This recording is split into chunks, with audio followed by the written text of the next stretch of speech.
நீங்க பார்த்துட்டு இருக்கிற இந்த மீனை ஜப்பான்ல ரொம்ப காஸ்ட்லியான ஃபிஷ்னு சொல்லலாம். 2018 ஜனவரியில இந்த மீனோட விலை கிட்டத்தட்ட $35,000க்கும் அதிகமா இருந்திருக்கு. அதாவது இந்த மீனோட விலை உலகத்திலேயே ரொம்ப காஸ்ட்லியஸ்ட் ஃபிஷ்னு சொல்லப்படுற டியூனாக்கு ஈக்குவலாகவும் அந்த நேரத்துல ஜப்பான்ல தங்கத்தோட விலைக்கு நிகராகவும் இருந்ததுன்னு சொல்றாங்க.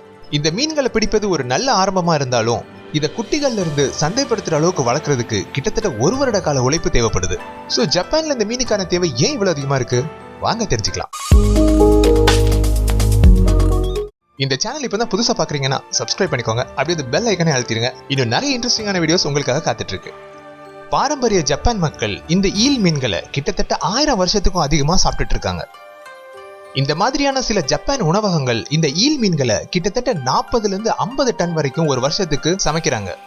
ஆங்குயில்லா ஜப்பானிகா அப்படின்னு சொல்லப்படுற இந்த ஜாப்பனீஸ் ஈல் ஈஸ்ட் ஏசியா முழுவதும் காணப்படுது. அளவுக்கு அதிகமா இந்த மீன்கள் பிடிக்கப்படுறதாலும் சுற்றுச்சூழல் மாற்றத்தினாலும் இந்த மீன்களோட எண்ணிக்கை ரொம்பவே குறைஞ்சிட்டு வருது. சுமார் 1980கள்ல இருந்து இந்த ஈல்களோட எண்ணிக்கை 75%க்கும் கீழ் குறைஞ்சிட்டதாக சில ஆய்வறிக்கைகள் மூலம் நமக்கு தெரிய வருது.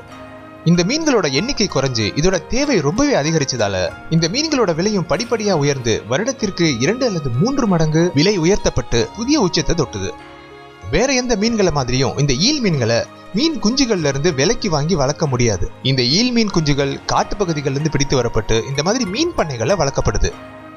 இந்த மீன்களை பண்ணைகள்ல வளர்ப்பதிலையும் பெரிய சிக்கல்கள் இருக்கு. இந்த மாதிரி மீன் பண்ணைகள் ஈல் மீன்களை வருஷத்துக்கு 30 டன்னுக்கும் அதிகமா உற்பத்தி பண்றாங்க. தோராயமா ஒரு வருஷத்துக்கு 1,50,000 இருந்து 1,60,000 ஈல்கள் வளர்க்கப்படுது. இவ்வளவு அதிக எண்ணிக்கையான மீன்களை வளர்க்கும் போது ரொம்பவே அதிகமான கவனம் தேவைப்படும். கண்டிப்பா ஈல் மீன்கள் ஒரு சாதாரணமா வளர்க்கப்படுற மீன் வகை கிடையாது. மனிதர்களை மாதிரியே மீன்களுக்கும் அதிகமான நோய் தொற்றுகள் ஏற்படும். இந்த மாதிரி நோய் தொற்றுகள் ஏற்படும் போது மீன்களை காப்பாத்துறது ரொம்பவே சிக்கலான ஒரு செயல்முறையா மாறிடுது. ஒரு நோய் தொற்று ஏற்பட்டா கூட இந்த மீன் பண்ணையால லாபத்தை ஈட்ட முடியாது. இந்த மாதிரியான சவால்களை சமாளிக்கிறதுக்கு அதிகப்படியான உழைப்பும் அதிக கவனமும் தேவைப்படுது. இந்த மீன்களை வளர்க்கறதுல அதிகப்படியான செலவு இந்த மீன்களுக்கு உணவளிப்பதுல தான் இருக்கு. இந்த மாதிரியான உணவுகளை இந்த ஈல் மீன்களுக்கு ஒரு நாளைக்கு 2 இருந்து 3 தடவை கொடுக்கறாங்க. இந்த மாதிரியான மீன் உணவுல மீனோட கழிவுகள், கோதுமை, சோயாபீன் அப்புறம் மீன் எண்ணெயும் சேர்த்து ரொம்ப சத்தான ஒரு உணவு உருவாக்கப்படுது.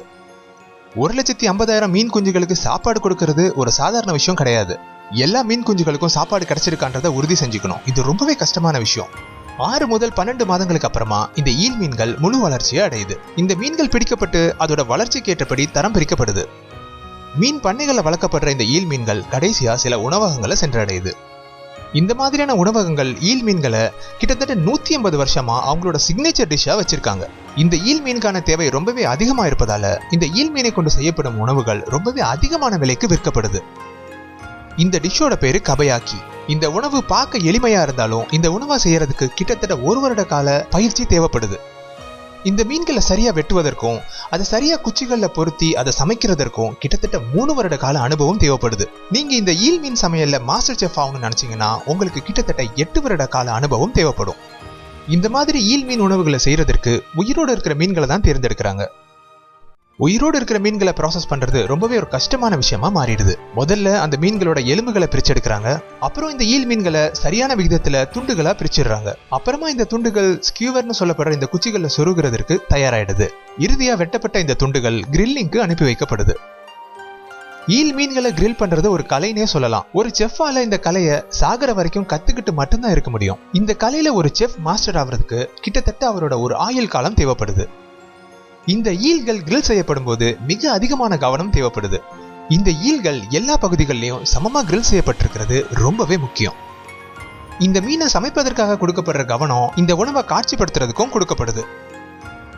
இந்த கபயாக்கி டிஷ்ஷோட விலை கிட்டத்தட்ட $90க்கும் அதிகமா இருக்குது.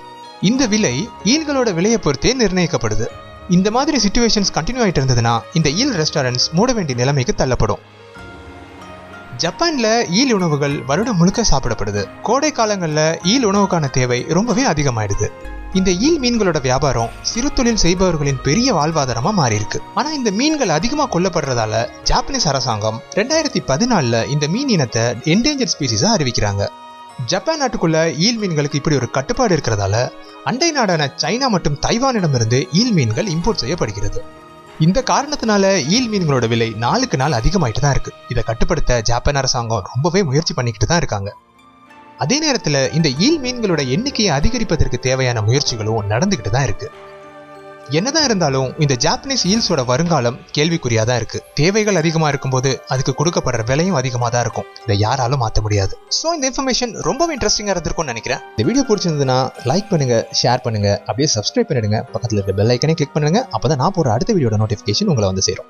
இன்னொரு இன்ட்ரெஸ்டிங்கான வீடியோல உங்களை சந்திக்கிறேன். Until then, it's bye from Bino.